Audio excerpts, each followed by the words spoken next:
How do you think, what is the single ultimate cause of suffering for every human being? Regardless of gender, age, skin color, nationality, or interests. Could it be illness? The death of a loved one? Perhaps it's the fear of looming catastrophes? Or is it something else entirely, like loneliness or failure? The truth is, it's none of these.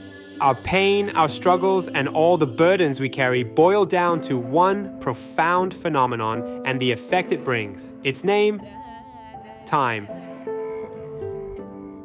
Stay with me until the end of this video. I promise what we're about to discuss could completely transform the way you see the world around you and understand how your mind truly works. I'll show you why time is the ultimate source of all our inner struggles, pain, and suffering. You'll realize that so much of what you do in life, your motivations, your actions, stems from a deep, often unconscious effort to resist time and its most profound side effect, which I'll reveal later.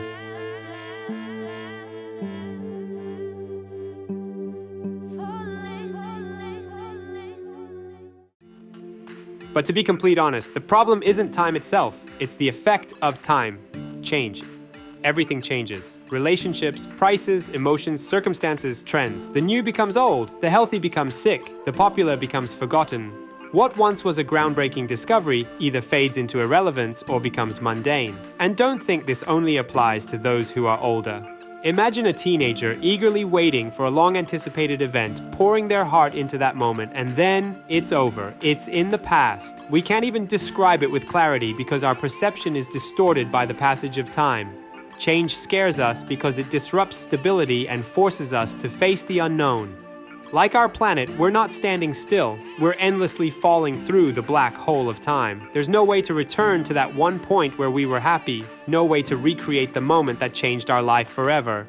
The most profound side effect of time is change. And change is the driving force of life. Yet at the same time, it is the most powerful, perhaps the only, source of human suffering. In Buddhism, time and change are deeply intertwined with the concept of suffering. One of its core teachings, impermanence or anicca, reminds us that everything in life is in constant flux. Nothing stays the same. Not our thoughts, not our emotions, not the things or people we hold dear. This constant state of change creates suffering because we as humans are naturally inclined to cling to what feels stable. We attach ourselves to moments, people, and things, believing they'll last forever. But when they inevitably change or disappear, we feel pain. And then there's the fear of the unknown, of what lies ahead. Change strips away the comfort of familiarity, leaving us anxious about what's to come. Our minds, struggling to grasp the ever-shifting nature of life, become clouded, overwhelmed by frustration, sadness, or regret.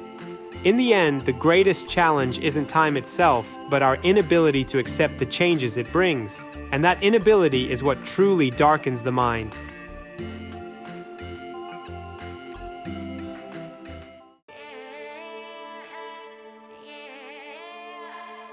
To be fair, time has a way of healing.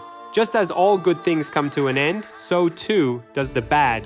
Heartache fades, grief softens, and the wounds we thought would never close eventually become scars. But here's the paradox nobody is talking about. As time distances us from the pain, it also changes how we see it. The terrible doesn't seem quite so terrible anymore. The sharp edges of suffering dull with memory. And in the end, time doesn't just take the pain, it takes everything. It carries us toward oblivion.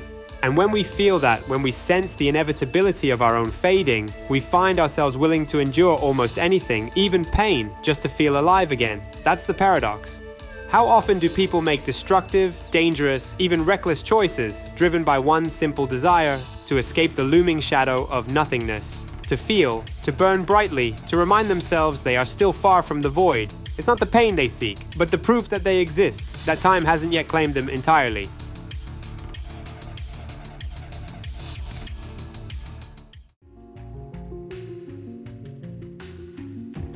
But let's pause for a moment and think about the nature of time itself. Philosophers, scientists, and spiritual thinkers have grappled with this for centuries. Here's the paradox. The past doesn't exist anymore. It's gone, a shadow of memory. The future doesn't exist yet. It's just a projection of our hopes, fears, and expectations. All we ever truly have is the present. But here's where it gets even stranger. The present is elusive. The moment you try to grasp it, it's already slipping into the past. Think about it. Can you pinpoint the exact moment when the future becomes the past? It happens so seamlessly, so continuously, that we don't even notice. The present is like sand falling through an hourglass, always in motion, impossible to hold on to. Buddhism emphasizes this transient nature of time. It teaches that clinging to the past or worrying about the future is the root of much of our suffering. By focusing on the present, this fleeting, ever-changing now, we can find clarity and peace. Philosophers like Heraclitus have said, "You cannot step into the same river twice," emphasizing that change is constant and no single moment can be repeated. Scientists, too, approach time as a dimension, where our perception of now is shaped by the brain processing information, a construct of our minds rather than a tangible reality.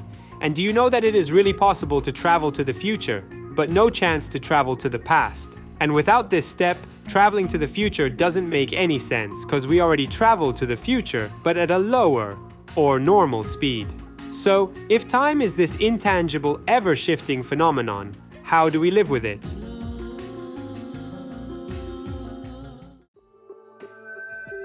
Change touches every part of our lives, and time ensures nothing is spared. Take personal relationships, for instance. Remember the first love that seemed eternal, or the best friend from childhood you thought would always be by your side. Over time, feelings shift, priorities change, and even the closest bonds can fade into distant memories. That best friend might now be a stranger, and the love of your life might just be a story you tell yourself.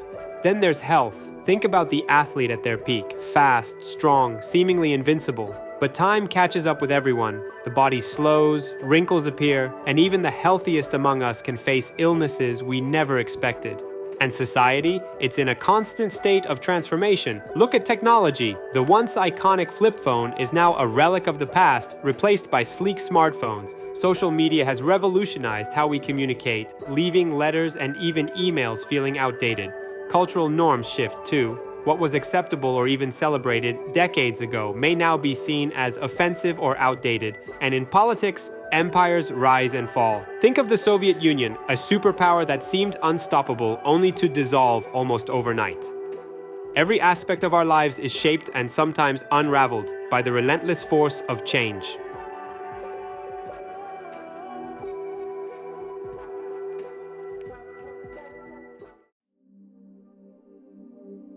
Why do we resist change so fiercely, even when we know it's inevitable?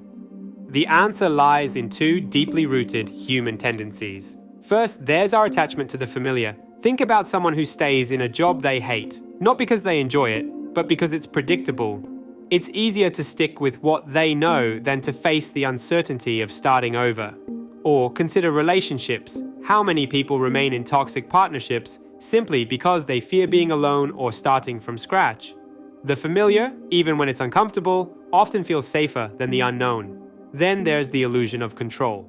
Picture someone meticulously planning their career path or personal goals, only to have an unexpected event, a layoff, an illness, or even a global pandemic throw everything into chaos. Take the example of businesses during the COVID-19 pandemic.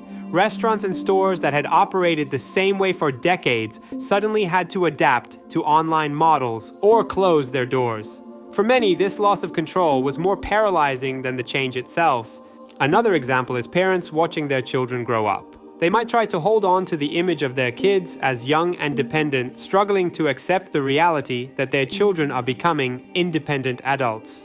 This resistance to the passage of time stems from the deep-rooted desire to control a dynamic, ever-changing relationship.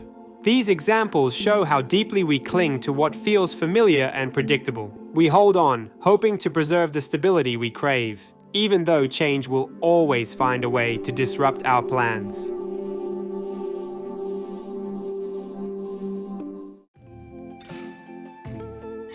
Let's reflect on the nature of time itself, what it is, and how we interact with it. Time is not merely a measurement of seconds, minutes, and hours. It is the canvas upon which our lives are painted. Each passing moment is both fleeting and profound, holding within it the potential to create, to change, and to understand. Yet, many of us live as though time is infinite, assuming there will always be tomorrow to chase dreams, mend relationships, or reflect on what truly matters. The fleeting nature of time is not a curse, it's a gift. It forces us to act, to prioritize, and to choose. Imagine if we had endless time. Wouldn't we procrastinate forever, putting off everything meaningful? The very limits of time compel us to make our lives purposeful. Quality over quantity. It's tempting to equate a well-lived life with doing as much as possible, achieving more, experiencing more, creating more. But time is not about quantity, it's about quality. Filling every second with activity doesn't guarantee fulfillment or growth. Instead, it's about doing fewer things with intention, presence, and passion. One deeply lived moment can outweigh 1,000 rushed ones. To truly understand the power of time, we must shift our perspective. Time is not a thief that takes away our days. It is a partner that offers us countless opportunities to act, learn, and grow. Each second is a new chance to create something meaningful, to mend what feels broken, to connect with others and with ourselves. Time offers a paradoxical wisdom. While it is limited, it is also abundant in opportunity if approached with clarity and purpose. Thanks for watching. In the next video, I will give you 10 methods that you can use to tame the time. And most importantly, you'll learn how to make this knowledge work for you, to turn time into your ally, not the cause of your suffering.